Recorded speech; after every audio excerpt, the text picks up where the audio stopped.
Senhor presidente, eu fico contente que tem aqui um grupo de alunos do Albert Sabin, que eu vou falar sobre as lições que nós poderemos tirar desses últimos dias no Brasil. Todos estão vendo o lado negativo dessa crise terrível e de um governo incompetente. Mas nós temos algumas lições que, se soubermos aproveitar, senador Medeiros, vai ser muito útil. Nós que somos professores temos a ideia de que se chama pedagogia da catástrofe. É aquilo que a gente aprende com as tragédias e que muitos não aprendem, e as tragédias se sucedem. Houve uma catástrofe. Esses últimos dias foram catastróficos para o funcionamento do país, para o dia a dia de cada um de nós e até para a confiança que nós temos no nosso país. Uma catástrofe que pode nos dar algumas lições. A primeira delas, senador, é que há 50 anos, mais até, que todos os anos o Brasil tira dinheiro da educação, da saúde, do saneamento para financiar a indústria automobilística. 50 anos, 55, 60 anos, desde que ela se iniciou. Para fazer as rodovias, se usava cimento, que saía da moradia do povo, porque ninguém pode usar uma mesma saca de cimento em duas obras, um tijolo em duas paredes. Mas nós, por 50 anos, assistimos iludidos. A prioridade é a indústria automobilística. A greve dos caminhoneiros nos permite, isso associado à PEC do teto, que tantos criticam, eu como professor não posso criticar, porque ela é pedagógica. A PEC do teto, com a greve dos caminhoneiros, está nos mostrando que para sair da crise, para barrar a catástrofe, vai ser preciso tirar dinheiro até de educação e saúde. Se fosse 2 anos atrás, esse dinheiro sairia de educação e de saúde sem ninguém saber, porque seria diluído na inflação. Todos dariam alguns centavos. Agora a gente sabe de onde sai. E temos a chance, senador, de lutarmos para que não saia da educação e da saúde, mas que temos que dizer de onde vai sair. Essa é a primeira lição dos caminhoneiros. Mostrou a realidade para a gente. O segundo é o erro de décadas de basearmos no combustível fóssil como a energia para essa indústria automobilística. E quando lá atrás, durante o regime militar, que nós todos criticamos, se começou o álcool, barramos depois. Quando o preço do petróleo caiu, saímos do álcool, fomos para o petróleo.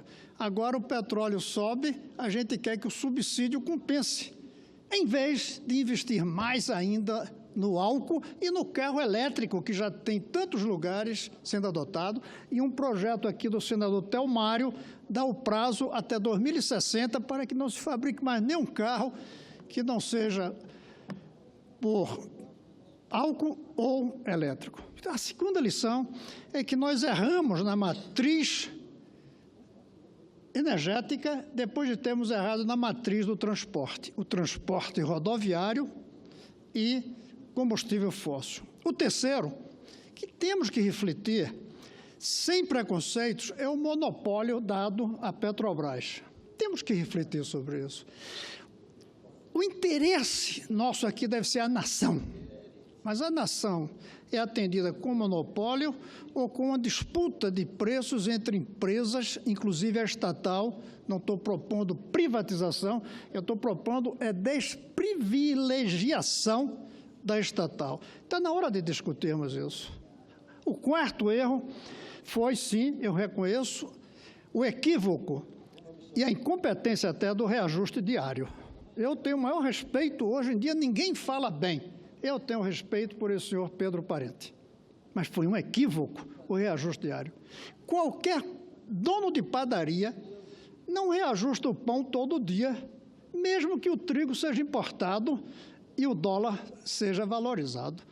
O padeiro, ele ajusta o preço durante algum tempo, perdendo, depois ganhando mais, mas mantém a sua clientela com o preço não reajustado durante um período. Foi um equívoco esse reajuste diário. Tinha que ser contabilizado todo o aumento do preço do petróleo. Tinha que ser contabilizado o valor, o aumento no câmbio do dólar. Mas não precisava repassar isso online para o consumidor. Foi um equívoco. Os caminhoneiros nos mostraram isso, porque nós não estávamos falando isso aqui. Eu não estava discutindo isso aqui, eu vi poucos, foi um equívoco. Nós aprendemos também com os caminhoneiros de que não se faz justiça sobre uma economia ineficiente. A sociedade perde justiça, aqui tem ainda, quando a economia começa a quebrar. Aí é o exemplo de que na Venezuela, a PDV, que é a Petrobras deles, mantém o preço do petróleo e da gasolina quase zero. Estou falando sério, é quase zero, é quase doada a gasolina na Venezuela. Eles estão bem? Não estão bem. Por pior que fosse a tragédia do reajuste diário, que não é o que eu recomendo, estariam melhor do que na Venezuela, com a gasolina doada a todos os venezuelanos que pararem no posto de gasolina. Então, não se faz justiça sobre a economia ineficiente. A economia tem que ser eficiente para, com isso, usarmos os recursos que vão para o poder público para investir naquilo que traz justiça. E, para mim, o que traz justiça é, sobretudo, a educação. O dia que o filho trabalhador estudar numa escola tão boa quanto o filho do patrão, a igualdade vem conforme o talento de cada um, como no futebol. Ontem eu estava vendo o jogo, vi os treinos um dia desse. Você não vê jogadores nem brancos, nem de origem rica na seleção brasileira. Tem algum? Que eu saiba, não tem. Por que que esses pobres e negros, em geral, chegaram na seleção? Porque a bola é redonda para eles, tanto quanto é redonda para os brancos e para os ricos. E aí o talento os leva ali. Nós temos que fazer isso também não só com os jogadores de futebol, mas também com os cientistas, também com os grandes artistas, e para isso é preciso a escola, como a bola, ser redonda para todos. Sexta lição dos caminhoneiros foi desmascarar a demagogia. Eu vi aqui gente que criticava a presidente Dilma porque jogava o preço do combustível lá para baixo, em troca de voto. E até de propina nas construções que eram feitas com preço mais alto do que deveria. E era criticado aqui. Esses que criticavam o governo anterior por baixar o preço do combustível artificialmente, agora cobraram do governo Temer fazer o mesmo. Nós fomos dominados por uma grande demagogia nesses últimos dias. E essa demagogia levou a uma 7ª lição dos caminhoneiros para nós. Foi o desmascaramento do antagonismo entre os partidos. Eu vi aqui PT e PSDB juntos, discurso muito parecido, todos pedindo a cabeça do Pedro Parente, todos pedindo que o governo interviesse para colocar o preço do combustível na gasolineira lá embaixo, sem uma preocupação maior com a eficiência, o equilíbrio das contas.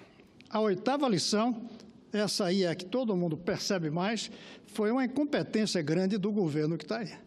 Incompetência, primeiro, para prever. Eu não sei para que serve a ABIN, se não foi capaz de prever a dimensão dessa greve e a dimensão das consequências da greve.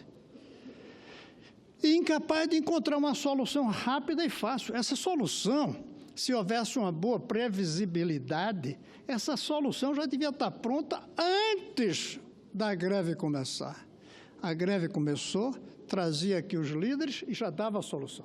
Eu estou dizendo, a greve começou, porque eu aprendi como governador que às vezes não é bom politicamente você se antecipar à greve e dar a resposta. Eu assumi, senador, e dei um imenso aumento de salário para os professores, sem greve. 2 anos depois, eles fizeram uma greve para ter um aumento, já não tinha dinheiro. E aquele aumento eles não reconheciam, porque não foi fruto de uma greve. O sindicato se sentiu escanteado. Então, eu não disse se antecipar e dar a solução antes da greve. deixar a greve durar 2 horas, se for o caso, e trazer a solução. Essa solução não tinha grande dificuldade em ser formulada. O governo não foi capaz de prever e foi incapaz de trazer a solução. Uma outra alerta, que a mim me toca pessoalmente, é como esse governo foi incapaz de aproveitar a competência do senhor Pedro Parente. Diga o que quiserem, mas é competente e é honesto. Basta ver qual era o prejuízo e qual foi o lucro. Agora, essa competência precisava ser administrada para servir ao interesse comum do Brasil. Não souberam fazer isso. Não souberam combinar a competência com a oportunidade social. Não souberam combinar o respeito à aritmética com a sensibilidade ao social. Esse é o nosso desafio, senador Medeiros. Como combinar respeito à aritmética com sensibilidade social? Como ter uma Petrobras protegida e com uma população satisfeita? Nem é ter a população satisfeita com a Petrobras destruída, nem é ter a Petrobras protegida com a população descontente. Esse governo foi incompetente de usar um quadro nacional, como o senhor Pedro Parente, o economista, creio, não sei se engenheiro ou economista, para fazer essa combinação da aritmética com a sensibilidade, da aritmética financeira com a sensibilidade social. Essas são as lições, senhor presidente. Me concede uma parte, senador. Sim, eu gostaria de continuar essa minha fala dizendo como é que eu imagino que podemos tirar proveito das lições daqui para frente. Gostaria muito disso, porque uma das tragédias é que a gente não aproveita a tragédia para evitar que ela se repita. Ou seja, a pedagogia da catástrofe só funciona quando nós aprendemos com ela. E, lamentavelmente, eu acho que essa será mais uma da qual não vamos tirar vantagem. Tiramos as lições, mas não vamos usá-las. Eu gostaria de falar o que eu proponho, mas eu prefiro deixar para amanhã e passar a palavra aos dois apartes, porque os apartes enriquecem muito mais o discurso do que ele simplesmente feito. E amanhã temos tempo de eu falar aqui o que eu acho que deve ser feito no imediato e no longo prazo. Senador Medeiros pediu a palavra primeiro. Depois, senadora Vanessa. Muito obrigado, senhor presidente, senador Cristóvão Buarque. E Vossa Excelência poderia ser chamado de profeta, senador Cristóvão, porque parece que estava prevendo. Quando nós começamos a discutir a PEC 95, e em que a oposição à PEC gritava pelos 4 cantos, e justamente pela luta política que faziam, é normal isso aqui dentro, mas Vossa Excelência dizia muito claramente: nós vamos ter oportunidade agora no Brasil de poder escolher. Nós vamos gastar nisso ou naquilo. Nós vamos ter oportunidade de poder eleger prioridades, coisa que até agora o país não fez. Nós vamos ter a oportunidade de descobrir quem são os parlamentares, quem são os políticos nesse país que realmente lutam pela educação, que lutam pelo dinheiro da educação, porque eles vão ter que se deparar com situações em que vão ter que escolher entre destinar verba para alguma outra coisa ou para a educação, porque não vai ter 2 verbas para os dois, vai ter só uma. E nós chegamos nesse momento, senador Cristóvão, nós chegamos nesse momento em que a população brasileira se deparou com a greve dos caminhoneiros e a população teve que se decidir e optar. E essa encruzilhada é muito importante, coisa que nós não tínhamos antes. E Vossa Excelência traz o foco e traz o debate e ilumina justamente sobre esse ponto. Eu mesmo não tinha me apercebido, não tinha percebido sobre isso. E lhe agradeço por ter trazido à nação esse enfoque, o quão é importante você ter o controle. Porque no descontrole é o terreno fértil para os espertos ganharem dinheiro. É o terreno fértil para a inflação. É o terreno fértil para meter a mão no bolso do povo. Porque não tem momento mais oportuno para maquiar-se as contas do que num terreno de alta inflação. Então, Vossa Excelência faz um discurso memorável hoje aqui e lhe agradeço por essa parte. Obrigado, senador. Eu quero lembrar nessas nossas conversas, o que eu sempre uso como comparação para visualizar, é de que eu acredito na aritmética. Eu acredito que 2 mais 2 igual a 4. Logo, se um governo arrecada 4, não pode gastar 5. A não ser que faça um truque da cartola da inflação. É mais ou menos como você ter um tijolo e 2 paredes para colocar o tijolo. Você tem 2 caminhos. Você põe o tijolo nessa parede e diz, no próximo ano eu faço a outra parede.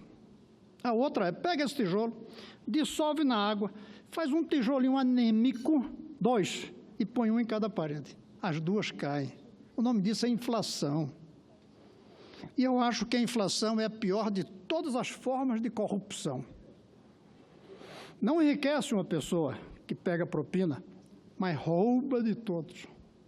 Dilui o roubo e ainda rouba a mente, porque as pessoas não percebem que estão sendo roubados. O pior assalto é aquele que a gente não sente que está sendo assaltado. Esse é o pior assalto. Esse assalto indolor que não nos permite enfrentá-lo, que não permite identificar o ladrão. O ladrão não é ninguém quando se tem inflação. Impossibilita a defesa da vítima. Impossibilita a defesa até porque ela não é considerada vítima, na medida em que todos são e todos aceitam. Então, ao dizer, nós só vamos gastar o que arrecada, nós caímos na real. Isso é positivo. Ao mesmo tempo, aprofunda debate ideológico, porque agora o verbo reivindicar não serve mais. Agora o verbo é o que o senhor usou, lutar. Antigamente a gente dizia, vamos pedir um aumento de salário. Agora a gente vai ter que dizer de onde sai o dinheiro. Quando a gente diz, vamos reivindicar o aumento, não está afetando ninguém. Então a gente pede levianamente, a gente pede sem consequência, não luta, apenas reivindica. Veja que o idioma português não inventou levianamente o verbo reivindicar e o verbo lutar. Não. Não foi um capricho dos que fazem dicionário. É que são 2 verbos diferentes. Reivindicar é pedir sem lutar. Lutar é pedir lutando. A partir de agora, nós que defendemos mais recursos para a educação, vamos ter que dizer de onde sai. Não podemos apenas pedir mais. Tem que parar com ajuda à moradia para juízes, para poder a gente colocar na educação e na saúde. Vamos dizer que tem que acabar com mordomias, inclusive nossas aqui, para que vá para a educação e a saúde. Acabou o tempo da gente apenas reivindicar. Isso amorteceu a consciência ideológica das forças de esquerda no Brasil, que ao lutarem por reivindicar, ao buscar reivindicando, não lutavam. E daí perderam o vigor transformador da sociedade. Nossos partidos, senador, e vou passar para a senadora Vanessa, se transformaram apenas em sindicatos, lutando por mais recursos, em vez de revolucionários querendo transformar a sociedade. Nos acostumamos com a sociedade, perdemos o vigor transformador. E uma das coisas que nos acomodou foi o vício, não secular, mas por dezenas de anos, com a inflação. A inflação acomoda as forças progressistas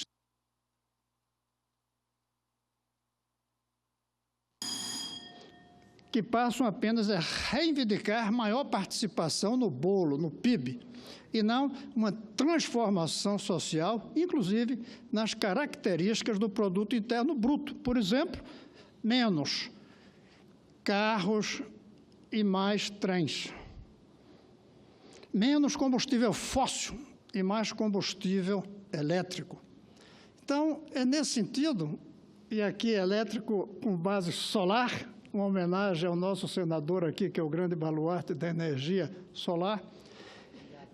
É isso que eu queria dizer, mas vou passar para a senadora Vanessa, e amanhã eu vou trazer para aqui o que eu acho que a gente deve fazer para o imediato e para o futuro, no que se refere às lições que eu, pelo menos, tiro desses dias catastróficos que atravessamos. Senadora Vanessa. Senador Cristóvão, Vanessa, só um instantinho, eu queria cumprimentar os alunos aí do CEFOR, que está aqui nos visitando, né? São servidores da Câmara, Ana Cláudia, né? É mediadora da turma, obrigado pela visita, né? Estamos aqui, gestores, né? Professores, que maravilha! Sejam bem-vindas. Estamos aqui, ó. Legal. Em homenagem a vocês, com o professor na tribuna, professor Cristóvão Buarque, nosso senador da República de Brasília. Eu sou senador de Brasília, sou Hélio José, e a Vanessa Graziotin, que vai falar agora nessa parte, é senadora da Amazonas, né? O senador Cristóvão acabou de passar a palavra para ela. Obrigado vocês pela visita, tá bem? Muito obrigada, senador Cristóvão. Também dou as boas-vindas aos visitantes aqui do Senado Federal. Mas me permite, até pela nossa amizade, senador Cristóvão, de eu divergir. Vossa Excelência, quando me concedeu a parte, certamente sabia Lógico. que eu já ia divergir do pensamento de Vossa Excelência, mas o fazemos de forma muito respeitosa. Vossa Excelência tentando me convencer e eu tentando convencer Vossa Excelência, Isso. que eu acho que o principal, ambos carregam em si, tanto Vossa Excelência quanto eu, que é acreditar naquilo que falo. Então, senador Cristóvão, em relação, eu rapidamente falo isso em relação a essa escolha, como se fosse escolha de Sofia, escolha que o Brasil tem que fazer diante da crise e dos investimentos, eu penso que e Vossa Excelência, obviamente, se refere à emenda constitucional que determina o teto de gastos públicos. Lamentavelmente, senador, a escolha número 1 que o Parlamento deveria ter feito, o Brasil deveria ter feito, que era limitar os gastos financeiros, essas são as únicas que permanecem livres. E sei que Vossa Excelência discorda disso. Então, esse é o grande problema. Limita-se saúde, limita-se educação, limita-se tudo, menos os gastos financeiros. E aí, senador Cristóvão, num país com tantas necessidades, eu pergunto como é que nós vamos escolher tirar da saúde para colocar na educação ou tirar da educação para colocar na segurança? Eu fui contra e continuo sendo contra. Acho que o nosso grande desafio é revogar essa emenda constitucional. Agora, em relação ao período e ao momento que nós vivemos, e por isso eu pedi a parte de Vossa Excelência, e faço, senador Cristóvão, da forma mais respeitosa, porque eu não quero aqui colocar em xeque a honestidade do senhor Parente, esse que acabou de pedir demissão da Petrobras, Pedro Parente. Eu apenas quero dizer e lembrar a Vossa Excelência, senador Cristóvão, que Pedro Parente não é novo no serviço público. Ele fazia parte do governo Sarney, do Banco Central, quando aconteceu isso que Vossa Excelência diz que é a pior forma da corrupção, que é a inflação. Ou seja, no período da hiperinflação, Pedro Parente fazia parte do Banco Central. Quando o Collor confiscou a poupança dos brasileiros, Parente estava onde? No Ministério da Fazenda. Quando estourou a dívida externa com o presidente Itamar Franco, Parente estava no Fundo Monetário Internacional. Quando houve o apagão, se não bastasse tudo isso, o apagão de energia, no período de Fernando Henrique Cardoso, aonde estava Parente? No Ministério das Minas e Energia. E agora, até ontem, quando o Brasil paralisou, os caminhoneiros paralisaram o Brasil e tiveram todo o apoio da população, apesar do preço do tomate, tiveram todo o apoio da população brasileira. Pedro Parente estava na Petrobras. Mas, por pouco tempo, ele estava na Petrobras e fazia parte também do Conselho de Administração da BRF, que todos conhecem, uma grande empresa privada. E, segundo o jornal Valor do dia de hoje, diz o seguinte: Parente pode ser definido como o novo CEO da BRF ainda essa semana, ou seja, o principal executivo de uma empresa privada ainda essa semana. Então, primeiro, eu quero dizer que não o colocaria na conta de pessoas assim tão dignas de fazer parte ou de estar à frente de cargos tão importantes no serviço público como ele já esteve. Não quero aqui questionar a sua honestidade, de maneira nenhuma, mas não o considero uma pessoa digna de estar à frente de cargos públicos tão importantes. E segundo, a Petrobras, esse ano, vai completar 65 anos. Essa política de amortecimento do preço dos combustíveis no Brasil não era uma política da Dilma, senador Cristóvão. Não.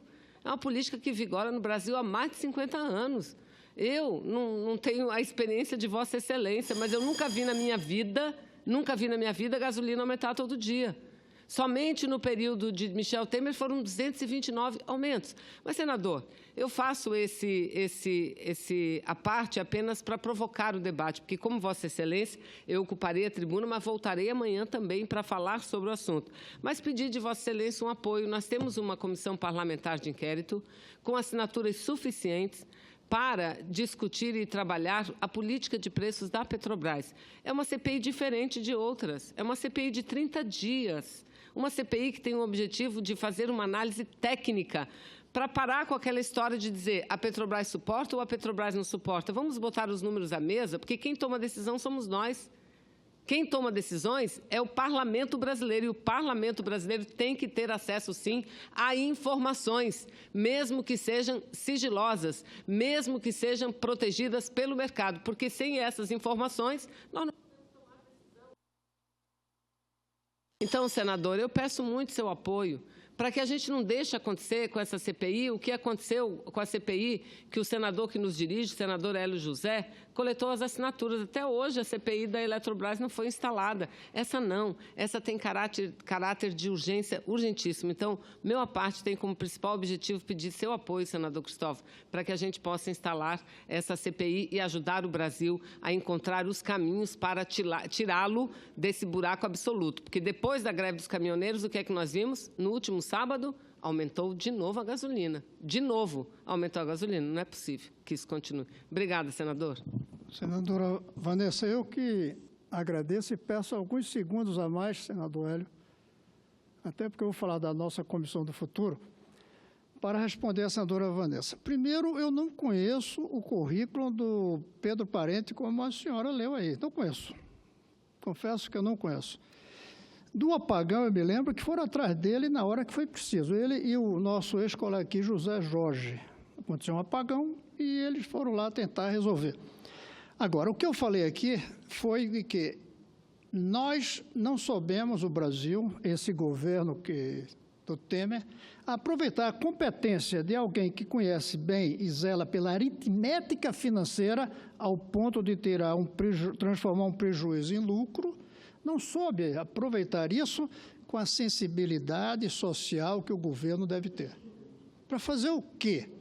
Primeiro, não ter reajuste diário. Não sei se a senhora estava aqui, senhora Vanessa, mas eu comparei a Petrobras com a padaria. O trigo sobe todos os dias no mercado internacional, é uma commodity. O dólar sobe também, pesa sobre o trigo. Mas os donos de padaria desse Brasil não sobem o pão todos os dias. Eles fazem uma coisa chamada planejamento. Esse planejamento permite você não fugir da aritmética do preço internacional do trigo ou do petróleo, do dólar ou de outra moeda, como o euro, e, ao mesmo tempo, dar um conforto à população. Foi uma incompetência total do governo. Sobre o aproveitamento dele, aí eu nem me meto. Ele é um cidadão lá e não sei para onde é que ele vai trabalhar depois de ter perdido o emprego na Petrobras, mas certamente não vai ficar desempregado. Mas o importante aqui é lembrar que nós temos que respeitar a aritmética e ter sensibilidade social para saber quem é que paga o custo da aritmética. Fechar os olhos para o preço do petróleo leva a Venezuela. É de graça a gasolina, mas desfez a PDV. Deixar que aumente todo dia é uma insensibilidade social.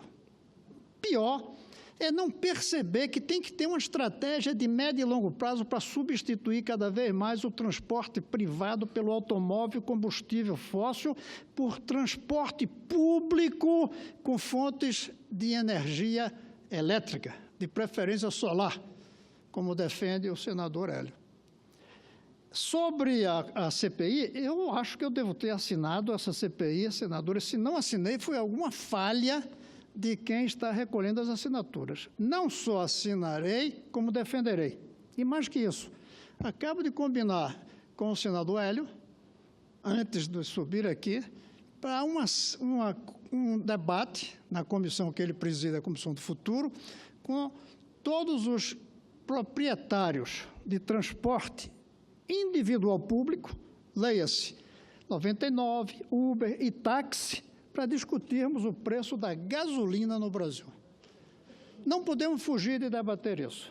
Mas, por favor, não vamos cair na aritmética de que existe um chapéu mágico onde o governo tira dinheiro e cobre o preço internacional do petróleo. Não existe chapéu mágico nas finanças. Alguém paga. O grande debate é quem vai pagar hoje e como a gente faz que, no futuro, não sejamos dependentes como somos hoje. Era isso, senhor presidente. Muito obrigado pelo tempo. E nossa audiência, eu espero que saia ainda esse semestre, para debatermos o preço da gasolina e não só do diesel.